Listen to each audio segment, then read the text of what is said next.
Hello friends, स्वागत है आपके ही अपने यूट्यूब चैनल स्मार्ट क्लास में। तो फ्रेंड्स, आज हम हिस्ट्री का एक चैप्टर लेकर के आए हैं, जिस चैप्टर का नाम है यूरोप में राष्ट्रवाद। इसका जो मस्ट प्रीवियस ऑब्जेक्टिव क्वेश्चन है, इस चैप्टर से जितने भी रिलेटेड ऑब्जेक्टिव बना है आप लोग को बहुत ही इंपॉर्टेंट है। सभी ऑब्जेक्टिव काम के हैं, तो इस ऑब्जेक्टिव को बहुत ही ध्यान से देखिएगा। तो चलिए वीडियो को शुरू करते हैं। क्वेश्चन फर्स्ट है, वियना सम्मेलन की मेज़बानी किसने की? तो जो वियना सम्मेलन की जो मेज़बानी किए थे वो किए थे मेटरनिख, यानी कि ऑप्शन नंबर आपका ये हो जाएगा करेक्ट। क्वेश्चन सेकंड देखते हैं। क्वेश्चन सेकंड है, निम्न में किस सम्मेलन में जर्मनी की क्षतिपूर्ति राशि को कम कर दिया गया? कौन ऐसा सम्मेलन हुआ था कि जिस सम्मेलन में जर्मनी की जो क्षतिपूर्ति जो राशि हुआ था उसको कम कर दिया था? तो वो हुआ था लॉसने सम्मेलन में, ठीक है ना। लॉसने सम्मेलन, यानी ऑप्शन नंबर आपका हो जाएगा डी, यानी लॉसने सम्मेलन। चलिए क्वेश्चन नंबर थर्ड को देखते हैं। अमेरिका में न्यू डील किसने लागू की? तो अमेरिका में जो न्यू डील लागू किए थे वो किए थे फ्रैंकलिन डी रूजवेल्ट, यानी ऑप्शन नंबर आपका हो जाएगा बी इज़ द करेक्ट। चलिए क्वेश्चन फोर्थ को देखते हैं। हीगेल किस देश का दार्शनिक था? देखिए बहुत इंपॉर्टेंट ऑब्जेक्टिव है, इस ऑब्जेक्टिव को बहुत बढ़िया से ध्यान से समझिएगा और याद रखिएगा। तो हीगेल जो था वो जर्मनी, यानी कि जर्मनी का वो दार्शनिक था, यानी ऑप्शन नंबर आपका हो जाएगा सी, यानी कि जर्मनी। ऑप्शन नंबर आपका हो जाएगा करेक्ट नंबर सी, जर्मनी। चलिए नेक्स्ट क्वेश्चन को देखते हैं। क्वेश्चन नंबर 5, वियना कांग्रेस का मुख्य उद्देश्य क्या था? वियना कांग्रेस का जो मुख्य उद्देश्य था, इसमें से चार में से कौन है जो वियना कांग्रेस का उद्देश्य था? तो इसका आंसर हो जाएगा राजतंत्रों को पुनर्स्थापित करने, राजतंत्र को फिर से दोबारा स्थापित करने का यहाँ उद्देश्य बनाया गया था। क्वेश्चन नंबर 6 में देखते हैं। सिकंदर कहाँ का निवासी था? सिकंदर जो था भारत पे बहुत शासन किया था, तो सिकंदर कहाँ का था? तो जो सिकंदर था वो यूनानी था, यानी कि वो यूनान का रहने वाला था, यानी ऑप्शन नंबर सी हो जाएगा। चलिए क्वेश्चन नंबर 7 देखते हैं। फ्रांसीसी क्रांति कब हुई? देखिए ये भी बहुत इंपॉर्टेंट क्वेश्चन है। जो फ्रांसीसी क्रांति हुई थी वो आपका 1789 ईस्वी में हुई थी, यानी ऑप्शन नंबर आपका ए हो जाएगा 1789 ईस्वी। अगर वीडियो अच्छी लग रही होगी तो वीडियो को ज़रूर लाइक करिएगा, और चैनल पे पहली बार है तो इसको सब्सक्राइब करना भी ना भूलिएगा। तो चलिए क्वेश्चन नंबर 8 देखते हैं। राष्ट्रीय आंदोलन का केंद्र जेना विश्वविद्यालय कहाँ स्थित है? तो जेना विश्वविद्यालय जो है आपका जर्मनी में स्थित है, यानी ऑप्शन नंबर बी हो जाएगा करेक्ट। चलिए नेक्स्ट क्वेश्चन देखते हैं। क्वेश्चन नंबर 9, कोसरित का संबंध किस देश से है? तो जो कोसरित का संबंध है वो हंगरी देश से है, ठीक है। कोसरित का संबंध हंगरी देश से है, यानी ऑप्शन नंबर आपका हो जाएगा डी, यानी हंगरी। चलिए नेक्स्ट क्वेश्चन देखते हैं। क्वेश्चन नंबर 10, इटली तथा जर्मनी वर्तमान के किस महादेश के अंतर्गत आते हैं? ये वाला बोर्ड एग्जाम में बहुत बार क्वेश्चन रिपीट किया है, ठीक है। तो जितने भी इससे ऑब्जेक्टिव है, सब ऑब्जेक्टिव कभी ना कभी किसी न किसी साल पूछते रहता है। तो यहाँ से ये भी याद रखिएगा कि इटली तथा जर्मनी वर्तमान के किस महादेश में आते हैं? तो वो आपका ऑप्शन नंबर हो जाएगा सी, यानी कि यूरोप महादेश में। ऑप्शन नंबर आपका हो जाएगा सी। चलिए नेक्स्ट क्वेश्चन देखते हैं। क्वेश्चन नंबर 11, फ्रांस में किस शासन वंश की पुनर्स्थापना वियना कांग्रेस द्वारा की गई थी? ती आपका हो जाएगा ऑप्शन नंबर सी, यानी कि बुर्बो वंश, ठीक है। बुर्बो वंश जो था उसका पुनर्स्थापना वियना कांग्रेस के द्वारा की गई थी। क्वेश्चन नंबर 12 देखते हैं। मेजनी का संबंध किस संगठन से था? खैर आप लोग को जरूर पता होगा कि जो मेजनी का संबंध है वो आपका कार्बोनरी, यानी कि ऑप्शन नंबर बी हो जाएगा, यानी कि कार्बोनरी से था। चलिए नेक्स्ट क्वेश्चन देखते हैं।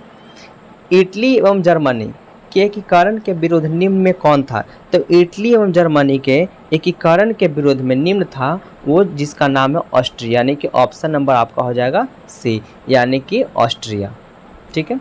ऑस्ट्रिया आपका हो जाएगा करेक्ट आंसर। चलिए क्वेश्चन नंबर 14, काउंट काबुर को विक्टर इमैनुअल ने किस पद पर नियुक्त किया था? तो काउंट काबुर था वो विक्टर इमैनुअल को प्रधानमंत्री बना दिया था, यानी कि प्रधानमंत्री को उसके पद पर नियुक्त किया था, यानी ऑप्शन नंबर सी। चलिए क्वेश्चन 15 देखते हैं। गैरीबाल्डी पेशे से क्या था?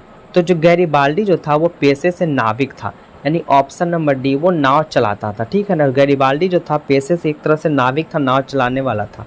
क्वेश्चन नंबर 16, जर्मन राइन राज्य का निर्माण किसने किया? तो जर्मन राइन राज्य का जो निर्माण किया था वो था नेपोलियन बोनापार्ट, यानी कि ऑप्शन नंबर बी। चलिए नेक्स्ट क्वेश्चन देखते हैं, क्वेश्चन नंबर 17। जालबेरिन कैसी संस्था थी? तो जालबेरिन जो संस्था थी वो व्यापारियों की संस्था थी, यानी ऑप्शन नंबर आपका हो जाएगा बी। चलिए क्वेश्चन नंबर 18 देखते हैं। देखिए इसमें 40 क्वेश्चन महत्वपूर्ण है और महत्वपूर्ण क्वेश्चन को चैप्टर 1 यानी यूरोप में राष्ट्रवाद है उसको करवाया गया है। ध्यान से आप लोग रिवीजन करिएगा और इसको याद रखिएगा। चलिए क्वेश्चन नंबर 18 है, रक्त एवं लौह नीति का अवलंबन किसने किया? तो रक्त एवं लौह नीति का अवलंबन आपका जो किया था वो था बिस्मार्क, यानी कि ऑप्शन नंबर सी हो जाएगा। क्वेश्चन नंबर 19 को देखते हैं, फ्रैंकफर्ट की संधि कब हुई? तो फ्रैंकफर्ट की संधि मेरे मित्र वो हुआ था 1871 ईस्वी, यानी कि ऑप्शन नंबर आपका हो जाएगा डी। चलिए क्वेश्चन नंबर 20 देखते हैं, यूरोप वासियों के लिए किस देश का साहित्य एवं ज्ञान विज्ञान प्रेरणा स्रोत रहा? तो इसका जो आंसर है ऑप्शन नंबर आपका हो जाएगा बी, यानी कि यूनान हो जाएगा। चलिए क्वेश्चन 21 देखते हैं, आधा हो गया है और आधा और बचा हुआ है। आप लोग ध्यान से देखते रहिएगा, वीडियो को लगातार देखिए। एक भी क्वेश्चन अगर स्किप कर देते हैं तो हो सकता है कि जो स्किप किए वही प्रश्न एग्जाम में पूछ दे। इससे अच्छा कि थोड़ा सा टाइम निकाल के आप लोग वीडियो को जरूर पूर्णतः देख लीजिएगा। चलिए अब वीडियो अगर अच्छी लग रही होगी तो वीडियो को जरूर लाइक करिएगा और हो सके जितना हो सके शेयर भी जरूर करिएगा। तो चलिए क्वेश्चन नंबर 21 है, नेपल्स की क्रांति कब हुई? तो मेरे मित्र जो नेपल्स की क्रांति हुई थी वो 1821 ईस्वी में हुई थी। चलिए क्वेश्चन नंबर 22 को देखते हैं, चार्टिस्ट आंदोलन कहाँ हुआ? तो जो चार्टिस्ट आंदोलन हुआ था वो देखने से ही पता चल रहा है कि चार्टिस्ट आंदोलन अंग्रेज जैसा थोड़ा लग रहा है, ठीक है ना, तो वो ऑप्शन नंबर आपका डी हो जाएगा, यानी कि इंग्लैंड। क्वेश्चन नंबर 23, यूनान को एक स्वतंत्र राष्ट्र घोषित कब किया गया? यूनान जो देश है उस देश को स्वतंत्र राष्ट्र घोषित कब किया गया था? तो ऑप्शन नंबर आपका जो है बी हो जाएगा करेक्ट, यानी कि 1832 ईस्वी। चलिए क्वेश्चन नंबर 24 को देखते हैं, ऐतिहासिक द्वंद्ववाद की व्याख्या किसने की? तो ऐतिहासिक द्वंद्ववाद की जो व्याख्या किए थे वो किए थे हीगेल, यानी कि ऑप्शन नंबर आपका हो जाएगा ए, यानी हीगेल। चलिए नेक्स्ट क्वेश्चन देखते हैं 25, एड्रियानोपुल की संधि कब हुई? तो एड्रियानोपुल की संधि 1829 ईस्वी में हुई थी, यानी ऑप्शन नंबर बी। चलिए 26 देखते हैं, एड्रियानोपुल की संधि किन दो देशों के बीच हुई? एड्रियानोपुल की जो संधि हुई थी वो किन दो देश के बीच हुई थी? वो हुआ था तुर्की और रूस, यानी कि ऑप्शन नंबर आपका हो जाएगा ए, ठीक है। चलिए क्वेश्चन नंबर 27 देखते हैं। 27 है, सेडोन का युद्ध किन के बीच हुआ? तो सेडोन का युद्ध जो हुआ था वो फ्रांस और प्रसा के बीच हुआ था, यानी ऑप्शन नंबर आपका हो जाएगा सी। चलिए क्वेश्चन नंबर 28 देखते हैं, किस देश का हंगरी पर पूर्ण आधिपत्य था? तो हंगरी पर पूरा अधिकार जो था कौन जमाया हुआ था? तो वो था आपका Austria, option number B, Austria. चलिए क्वेश्चन 29 को देखते हैं, पोलैंड के विद्रोह को किसने कुचल दिया? तब पोलैंड के विद्रोह को किसने कुचला था जी? तो वो आपका जो देश था उस देश का नाम है रूस, ठीक है। चलिए 30 देखते हैं। 29 हो गया, 30। सन 1870 में फ्रांस और प्रसा के बीच युद्ध कहाँ हुआ था? तो फ्रांस और प्रसा के जो बीच युद्ध हुआ था वो आपका हुआ था सेडोन में, यानी कि ऑप्शन नंबर ए हो जाएगा। चलिए क्वेश्चन 31, किस युद्ध के बाद जर्मनी का एकीकरण पूरा हुआ? तो कौन सा युद्ध हुआ था? तो उस युद्ध का नाम था सेडोन का युद्ध, सेडोवा नहीं सेडोन, याद रखिएगा, ऑप्शन नंबर डी।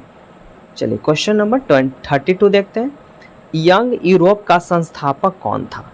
तो यंग यूरोप का जो संस्थापक था वो था मेजनी, यानी कि ऑप्शन नंबर आपका हो जाएगा ए। चलिए क्वेश्चन नंबर 33 है, यूरोप का मरीज किसे कहा जाता है? ये आप लोग को ज़रूर पता होगा और आप लोग को ज़रूर पता है। तो यूरोप का मरीज, इसका कमेंट बॉक्स में कमेंट ज़रूर कर दीजिएगा। ऐसे यूरोप का मरीज हम लोग तुर्की को बोलते हैं। चलिए क्वेश्चन नंबर 34 है, वियना कांग्रेस कब हुआ था? तो वियना कांग्रेस जो हुआ था वो 1815 ईस्वी में, यानी ऑप्शन नंबर आपका ए हो जाएगा। क्वेश्चन नंबर 35 है, जर्मनी के एकीकरण का प्रमुख वास्तुकार कौन था? तो जर्मनी के एकीकरण का जो मेन वास्तुकार जो बने थे वे थे बिस्मार्क साहब, यानी कि ऑप्शन नंबर आपका हो जाएगा डी, बिस्मार्क, ऑप्शन नंबर आपका हो जाएगा डी। चलिए क्वेश्चन नंबर 36 को देखते हैं, इटली के एकीकरण में निम्न में किसका संबंध नहीं है? तो इटली के एकीकरण में बिस्मार्क का चर्चा नहीं, यानी कि बिस्मार्क ऑप्शन नंबर ए हो जाएगा। चलिए क्वेश्चन नंबर 37। 1830 की क्रांति के बाद फ्रांस में किस प्रकार का शासन स्थापित हुआ? तो 1830 की जब क्रांति हो गया था तो उस क्रांति के बाद जो शासन लागू हुआ था वो हुआ था संवैधानिक राजनीति, संवैधानिक राजतंत्र। क्वेश्चन नंबर 38 को देखते हैं। जर्मनी के एकीकरण में कौन उत्तरदायी था? तो जर्मनी के एकीकरण में उत्तरदायी जो था वो आपका बिस्मार्क था, यानी ऑप्शन नंबर बी हो जाएगा। चलिए क्वेश्चन नंबर 39। 1871 में कौन सी संधि हुई थी? तो 1871 में मेरे मित्र वो संधि हुई थी फ्रैंकफर्ट की, ठीक है ना, यानी फ्रैंकफर्ट की संधि 1871 में हुई थी, जो इसके पहले आपको ऑब्जेक्टिव में भी इसके पहले मिल चुका है। चलिए क्वेश्चन नंबर 40। इटली के एकीकरण में निम्न में किसका योगदान था? तो इटली के एकीकरण में जब इटली का एकीकरण हुआ था तो इसमें सबका योगदान था। मेजनी का भी योगदान था, गैरीबाल्डी का भी योगदान था, काउंट काबूर का भी योगदान था। ऑप्शन नंबर आपका डी दिया हुआ है, तो आपका ऑप्शन नंबर जो करेक्ट हो जाएगा वो हो जाएगा डी, यानी कि इनमें से सभी। तो जैसा कि फ्रेंड्स 40 क्वेश्चन करवा दिया गया है और इसमें 41 क्वेश्चन वो आप लोग के लिए है, और आप लोग इसका जवाब कमेंट बॉक्स में कमेंट में ज़रूर कर दीजिएगा कि इसका आंसर कौन सा होगा। क्वेश्चन है कि रॉबर्ट ओवन कहाँ का निवासी था? ऑप्शन है फ्रांस, जर्मनी, ब्रिटेन और ऑस्ट्रिया। इसका जो भी करेक्ट आंसर होगा इसका जवाब आप कमेंट बॉक्स में ज़रूर दीजिएगा।